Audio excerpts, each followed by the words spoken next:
Canada's opposition party rejoiced on Prime Minister Mark Carney news to cancel America's $19 billion fighter jet purchase contract from the USA and instead purchase Swedish aircraft. The Canadians definitely have a point that goes far beyond politics. And this is not about Canadian nationalism.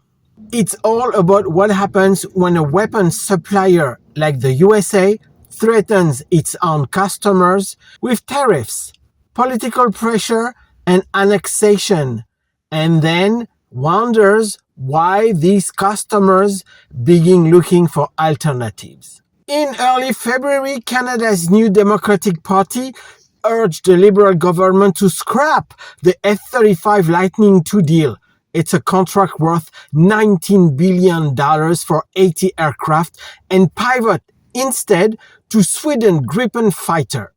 The Saab Gripen fighter plane is a lightweight, multi-role fighter jet designed for high performance, low operating cost, and full operational independence from foreign political control. Now, the NDP's argument is straightforward. Why should Canada buy fighter jets from a country whose presidents are threatened with annexation and whose administration has weaponized tariffs against Canadian industry?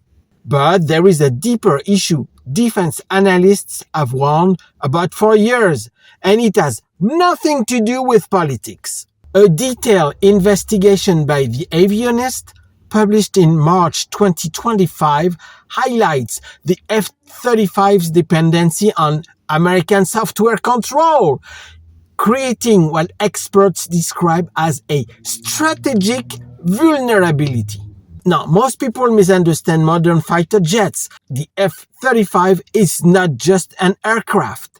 It's a flying computer system with more than 8 million lines of code, all controlled by the United States Department of Defense.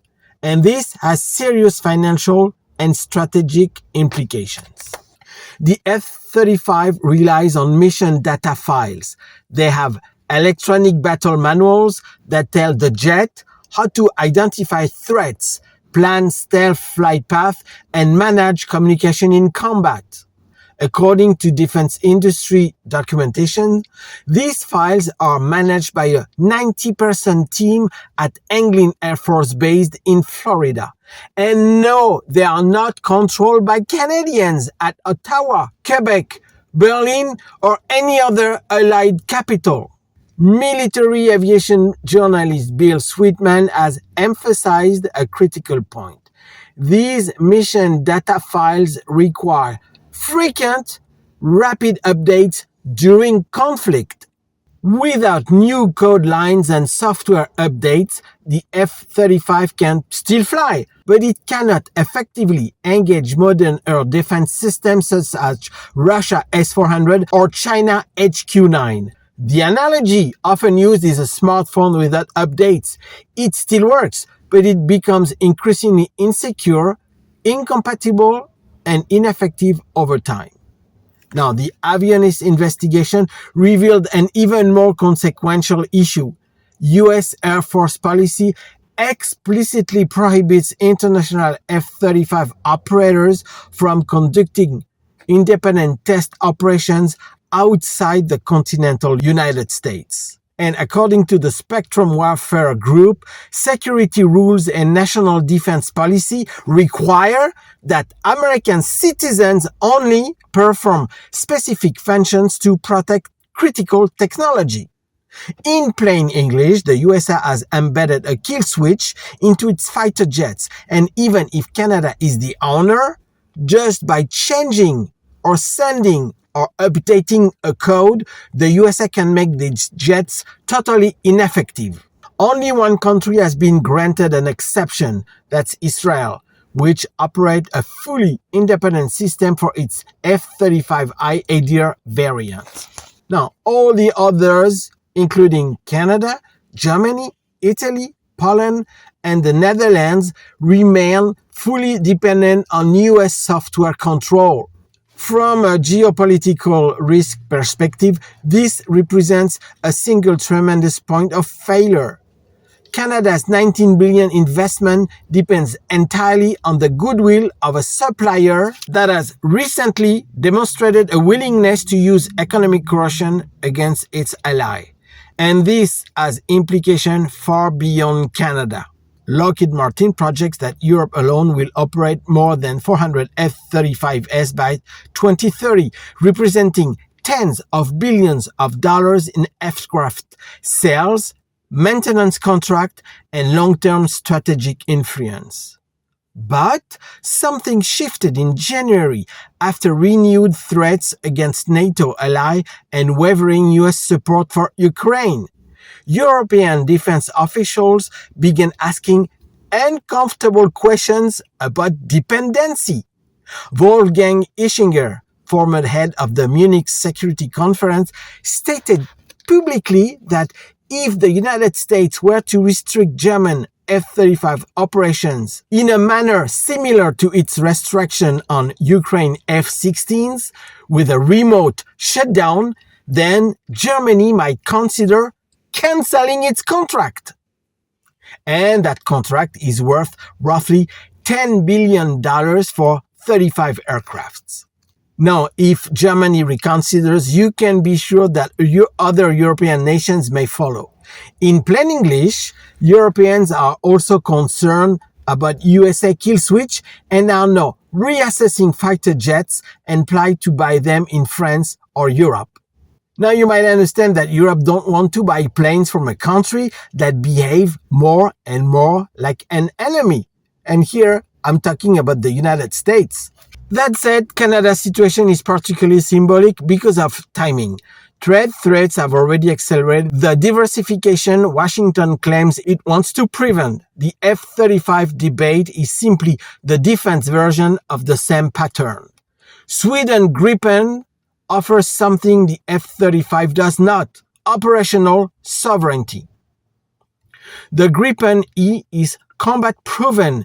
It is operated by Sweden and Brazil and does not require American approval for software updates or mission planning.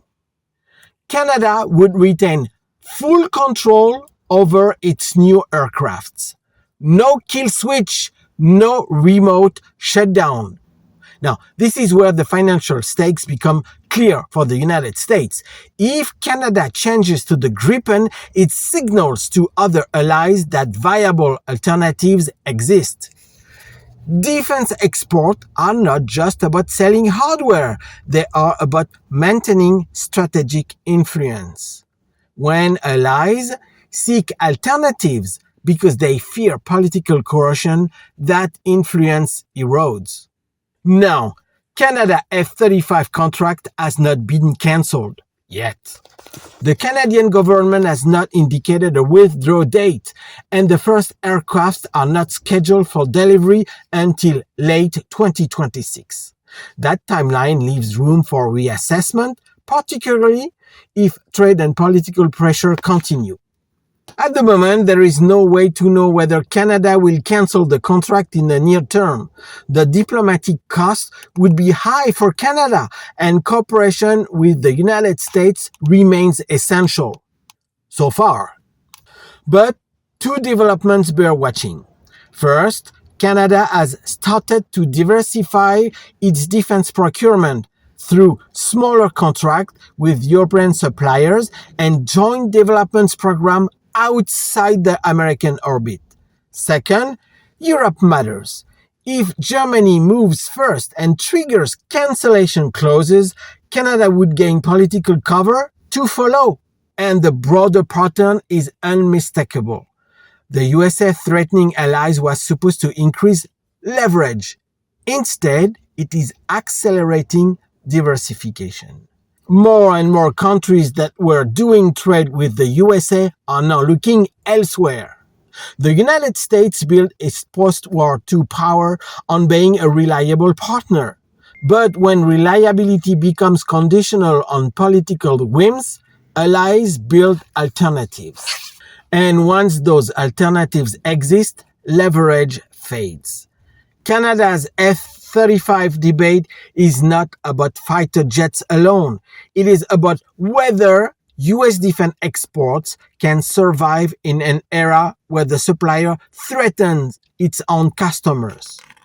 Now, unfortunately, what started as America First is now morphing into American Alone. What will you do about it? Let me know in the comments below.